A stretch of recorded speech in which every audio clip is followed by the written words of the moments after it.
An Unexpected Birth by Emiliano. Families are for some people one of the most important things, and my family thinks just like this.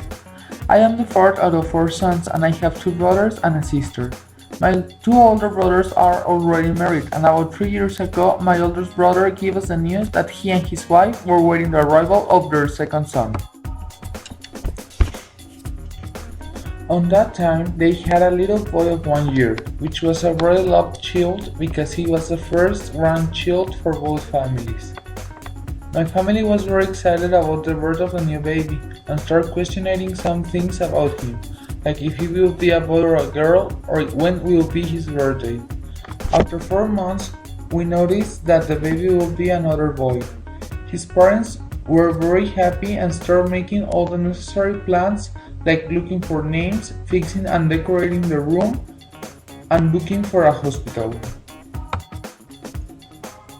My family typically travels in December, and with anteriously they reserve and buy the tickets for a cruiser that will sail from Miami.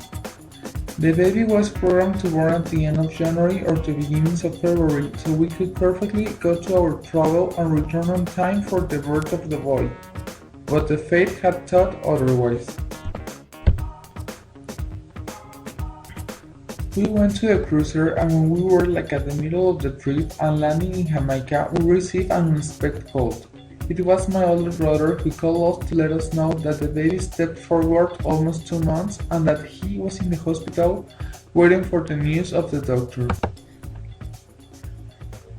Our parents were really mortified, so they decided that we should return to Guadalajara immediately, but it should not be as easy as it sounds.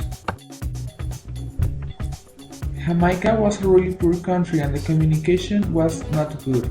We tried to go to the airport, but it was impossible to find a flight that directly goes to Guadalajara. We made the decision of waiting until the next day, in which the boat will stay in Cozumel and it will be much more easy to find a flight.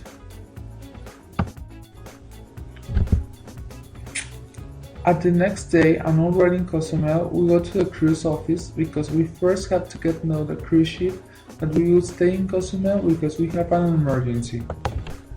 After a pair of hours waiting for our package, we finally go out of the cruise. After that, we went to the airport to buy a flight that arrives to Guadalajara in the shortest time. That was a really difficult task because in Cozumel there were very few flights and none to Guadalajara in that day. When we knew this, we decided to transport to Cancun airport, and after taking a ferry and then a taxi, we arrived to the airport at 6 p.m.